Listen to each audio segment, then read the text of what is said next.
اعوذ باللہ من الشیطان الرجیم بسم اللہ الرحمن الرحیم انا اوحینا الیک کما اوحینا الی نوح والنبیین من بعدہ واوحینا الی ابراہیم واسماعیل واسحاق ویعقوب والاسباط وعیسیٰ وایوب ویونس وہارون وسلیمان وآتینا داود زبورا۔ ترجمہ: بے شک اے حبیب، ہم نے تمہاری طرف وحی بھیجی جیسے ہم نے نوح اور اس کے بعد پیغمبروں کی طرف بھیجی، اور ہم نے ابراہیم اور اسماعیل اور اسحاق اور یعقوب اور ان کے بیٹوں اور عیسیٰ اور ایوب اور یونس اور ہارون اور سلیمان کی طرف وحی فرمائی، اور ہم نے داؤد کو زبور عطا فرمائی۔ اس آیت کا شان نزول یہ ہے کہ یہود و نصارہ نے نبی کریم صلی اللہ علیہ وسلم سے سوال کیا تھا کہ ان کے لیے آسمان سے یک بار کی کتاب نازل کی جائے تو وہ آپ صلی اللہ علیہ وسلم کی نبوت پر ایمان لے آئیں گے۔ اس پر یہ آیت کریمہ نازل ہوئی اور ان پر حجت قائم کی گئی کہ حضرت موسیٰ علیہ السلام کے سوا بکثرت انبیاء ہیں، جن میں سے 11 کے اسماء شریفہ یہاں آیت میں بیان فرمائے گئے ہیں۔ اہل کتاب ان سب کی نبوت کو مانتے ہیں، تو جب اس وجہ سے ان میں سے متعدد کی نبوت تسلیم کرنے میں اہل کتاب کو کچھ پس و پیش نہ ہوا تو امام الانبیاء سید المرسلین صلی اللہ علیہ وسلم کی نبوت تسلیم کرنے میں کیا عذر ہے؟ نیز رسولوں کے بھیجنے کا مقصد مخلوق کی ہدایت اور ان کو اللہ تعالیٰ کی توحید اور معرفت کا درس دینا اور ایمان کی تکمیل اور عبادت کے طریقوں کی تعلیم ہے، اور کتاب کے متفرق طور پر نازل ہونے سے یہ مقصد بڑے کامل طریقے سے حاصل ہو جاتا ہے، کیونکہ تھوڑا تھوڑا بآسانی دل نشین ہوتا چلا جاتا ہے۔ اس حکمت کو نہ سمجھنا اور اعتراض کرنا کمال درجے کی حماقت ہے۔ سبحان اللہ، کیسا دل نشین اور پیارا جواب ہے۔ وَرُسُلًا قَدْ قَصَصْنَاهُمْ عَلَيْكَ مِنْ قَبْلُ وَرُسُلًا لَّمْ نَقْصُصْهُمْ عَلَيْكَ وَكَلَّمَ اللَّهُ مُوسَىٰ تَكْلِيمًا۔ ترجمہ: اور ہم نے بھیجے بہت سے ایسے رسول جن کا ذکر ہم تم سے پہلے فرما چکے، اور بہت سے وہ رسول جن کا ذکر تم سے نہ فرمایا، اور اللہ نے موسیٰ سے حقیقتاً کلام فرمایا۔ ارشاد فرمائے گا کہ بہت سے رسول وہ ہیں جن کا قرآن پاک میں نام لے کر ذکر ہو چکا، اور بہت سے وہ ہیں جن کا اب تک ان کے ناموں کی تفصیل کے ساتھ قرآن پاک میں ذکر نہیں فرمایا گیا۔ ان سب رسولوں میں وہ کتنے ہیں جن پر یک بار کی کتاب اتری؟ تو جب سب نبیوں پر یک بار کی کتاب نہیں اتری تو نبی آخر الزماں صلی اللہ علیہ وسلم پر یک بار کی کتاب نہ اترنا یہودیوں کے لیے کیوں باعث اعتراض بنا ہوا ہے؟ وَكَلَّمَ اللَّهُ مُوسَىٰ تَكْلِيمًا، اور اللہ نے موسیٰ سے کلام فرمایا۔ یہ بھی یہودیوں کے اعتراض کے جواب کا حصہ ہے کہ جس طرح حضرت موسیٰ علیہ السلام سے بے واسطہ کلام فرمانا دوسرے انبیاء کی نبوت کے لیے انکار کا ذریعہ نہیں ہو سکتا جن سے اس طرح کلام نہیں فرمایا گیا، تو ایسے ہی حضرت موسیٰ علیہ السلام پر کتاب کا یک بار کی نازل ہونا بھی دوسرے انبیاء کی نبوت کے انکار کا ذریعہ نہیں ہو سکتا۔ آیت کے اس حصے سے دو مسئلے معلوم ہوئے۔ ایک یہ کہ حضرت موسیٰ علیہ السلام انبیاء بنی اسرائیل میں بہت شان والے ہیں کہ ان کا ذکر خصوصیت سے علیحدہ ہوا۔ دوسرا یہ کہ اللہ تعالیٰ نے بعض انبیاء کو خاص عظمتیں بخشی ہیں۔ ایک نبی کی خصوصیت تمام نبیوں میں ڈھونڈنا غلطی ہے، جیسے ہر نبی کلیم اللہ نہیں۔ رسلا مبشرین ومنذرین لئلا یکون للناس علی اللہ حجۃ بعد الرسل وکان اللہ عزیزا حکیما۔ ترجمہ: ہم نے رسول خوشخبری دیتے اور ڈر سناتے بھیجے تاکہ رسولوں کو بھیجنے کے بعد اللہ کے جہاں لوگوں کے لیے کوئی عذر باقی نہ رہے، اور اللہ زبردست ہے، حکمت والا ہے۔ رسولوں کی تشریف آوری کا مقصد نیک اعمال پر ثواب کی بشارت اور برے اعمال پر عذاب سے ڈرانا ہے، اور ایک حکمت یہ ہے کہ انبیاء کرام کی تشریف آوری کے بعد لوگوں کو یہ کہنے کا موقع نہ مل سکے کہ اگر ہمارے پاس رسول آتے تو ہم ضرور ان کا حکم مانتے اور اللہ کے مطیع و فرما بردار ہوتے۔ اس حیث سے یہ مسئلہ معلوم ہوتا ہے کہ اللہ تعالیٰ رسولوں کی بعثت سے پہلے مخلوق پر عذاب نہیں فرماتا، جیسا کہ دوسری جگہ ارشاد فرمایا سورہ بنی اسرائیل، اور ہم کسی کو عذاب دینے والے نہیں ہیں جب تک کوئی رسول نہ بھیج دیں۔ لیکن اللہ یشہد بما انزل الیک وان انزلہ بعلمہ والملائکۃ یشہدون وکفیٰ باللہ شہیدا۔ ترجمہ: لیکن اے حبیب، اللہ گواہی دیتا ہے اس کی جو اس نے تمہاری طرف نازل کیا، اس نے اسے اپنے علم کے ساتھ نازل فرمایا ہے اور فرشتے گواہی دیتے ہیں اور اللہ گواہ کافی ہے۔ اس آیت مبارکہ کی تفسیر میں دو طرح کے اقوال ہیں۔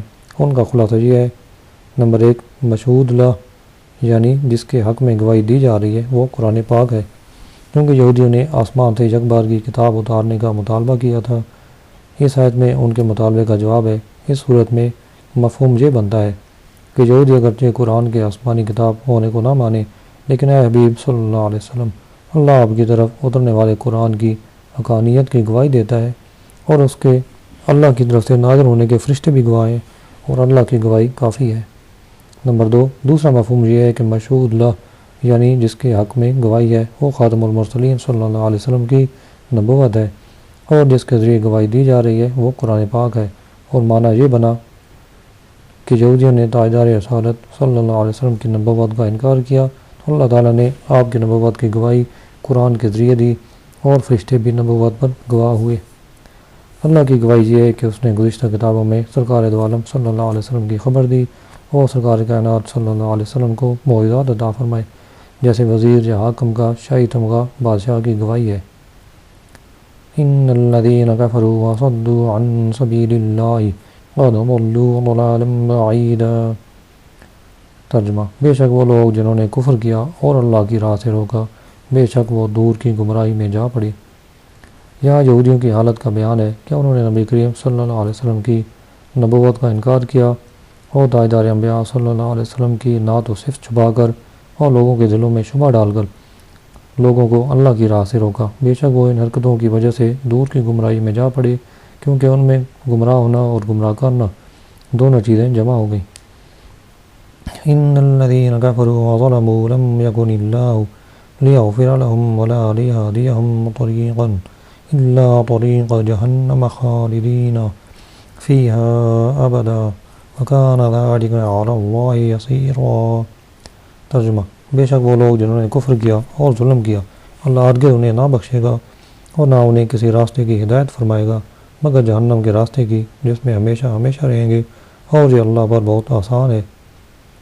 یہاں بھی یہودیوں کا بیان ہے کہ انہوں نے اللہ کے ساتھ کفر اور کتاب الہی یعنی تورات میں موجود سرکار دو عالم صلی اللہ علیہ وسلم کے اوصاف بدل کر اور آپ کی نبوت کا انکار کر کے ظلم کیا۔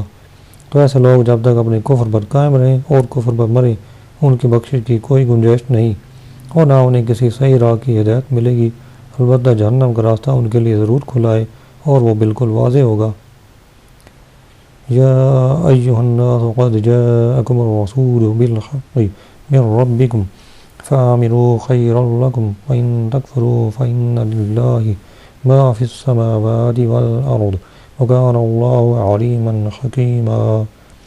ترجمہ: اے لوگو، تمہارے رب کی طرف سے تمہارے پاس یہ رسول حق کے ساتھ تشریف لائے تو ایمان لاؤ، تمہارے لیے بہتر ہوگا، اور اگر تم کفر کرو گے تو بے شک اللہ ہی کا ہے جو کچھ آسمانوں اور زمین میں ہے، اور اللہ علم والا حکمت والا ہے۔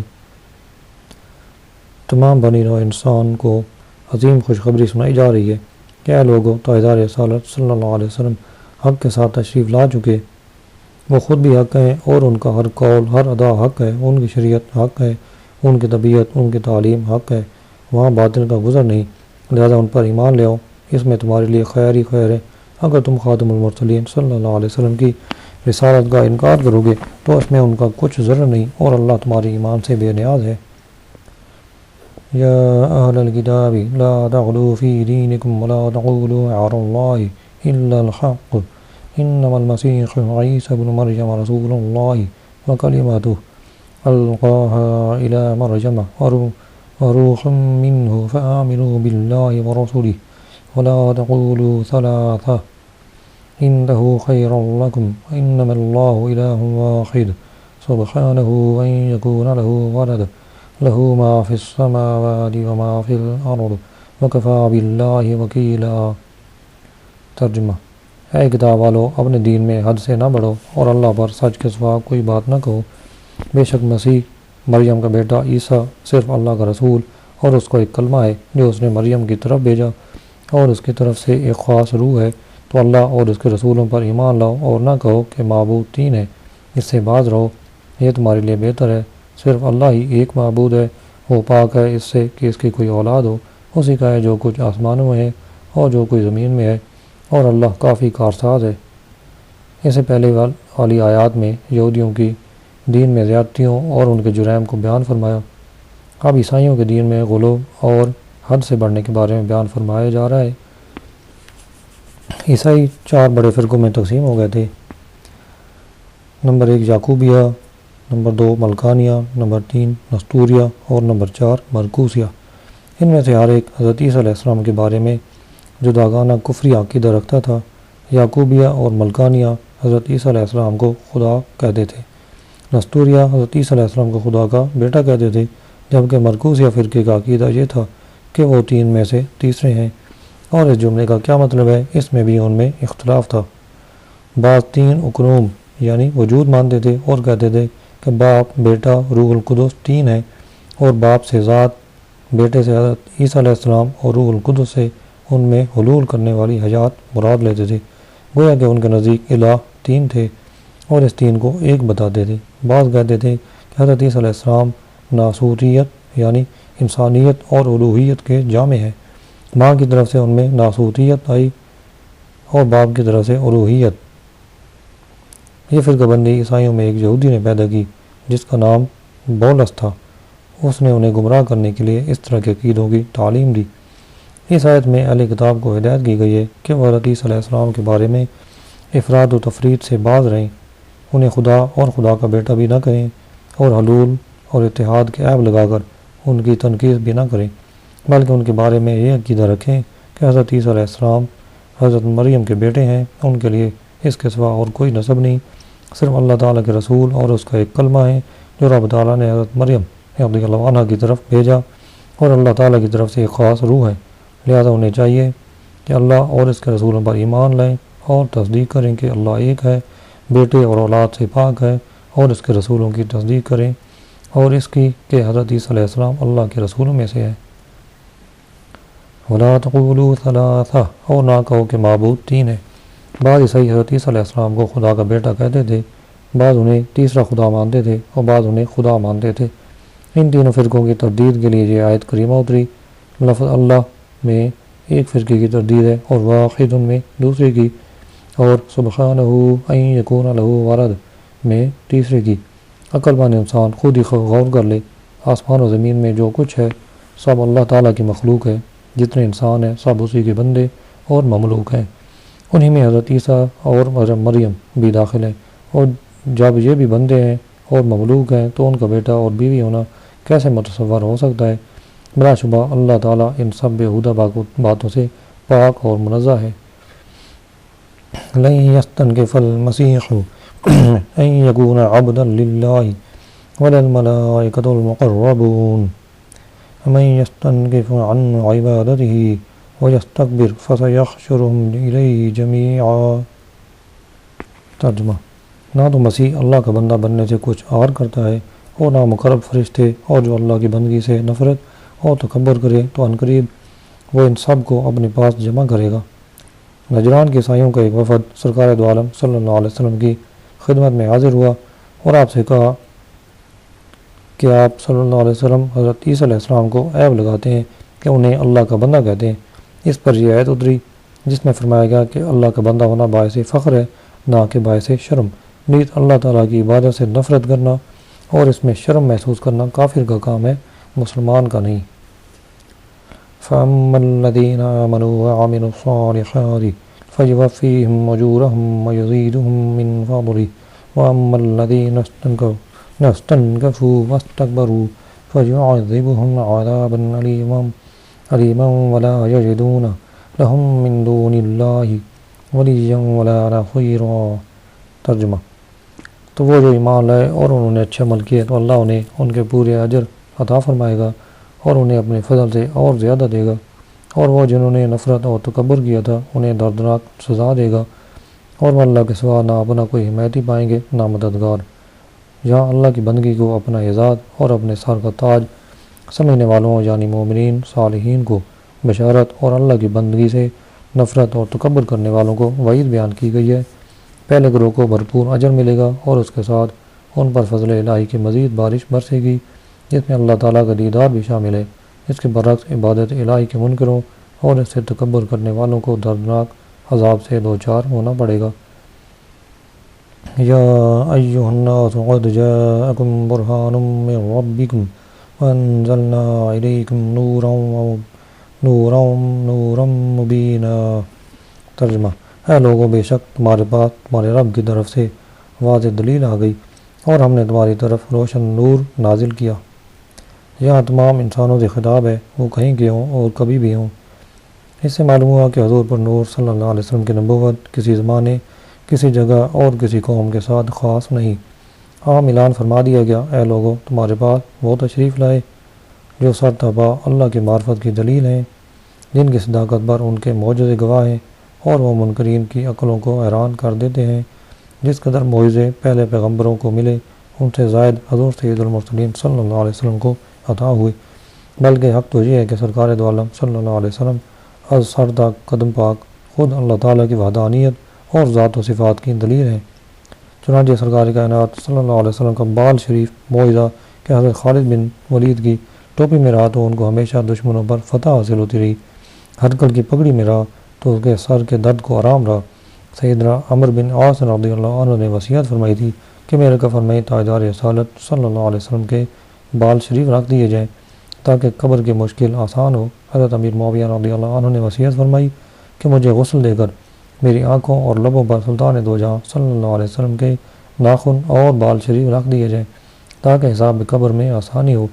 معلوم ہوا کہ بال مبارک قبر کی مشکل آسان کرتے ہیں۔ صحابہ کرام بیماروں کو بال مبارک کا غسل شدہ پانی پلایا کرتے تھے۔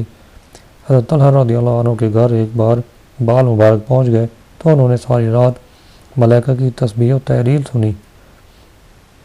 آنکھ شریف کا معجزہ کہ قیامت تک کے واقعات کو دیکھا، جنت و دوزخ، عرش و کرسی کو ملاحظہ فرمایا، بلکہ خود رب کو دیکھا۔ نماز کسوف میں جنت و دوزخ کو مسجد کی دیوار میں دیکھا۔ پیچھے مقتدی جو کچھ کریں اس کو ملاحظہ فرمائیں۔ ناک مبارک کا معجزہ کہ جس میں محبت کی خوشبو یمن سے آتی ہوئی سونگھی۔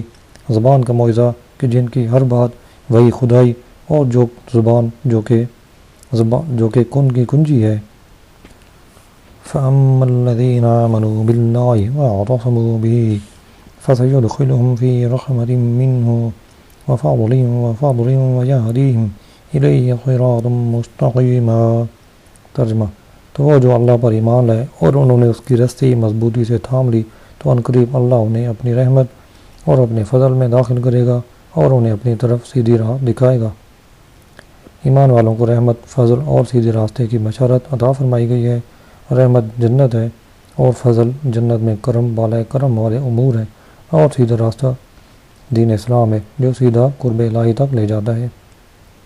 یستفتونک قل اللہ یفتیکم فی الکلالہ ان امرؤ ہلک لیس لہ ولد ولہ اخت فلها نصف ما ترک وهو يرثها إن لم يكن لها ولد فإن كانتا اثنتين فلهما الثلثان مما ترك وإن كانوا إخوة رجالا ونساء فللذكر مثل حظ الأنثيين يبين الله لكم أن تضلوا والله بكل شيء عليم۔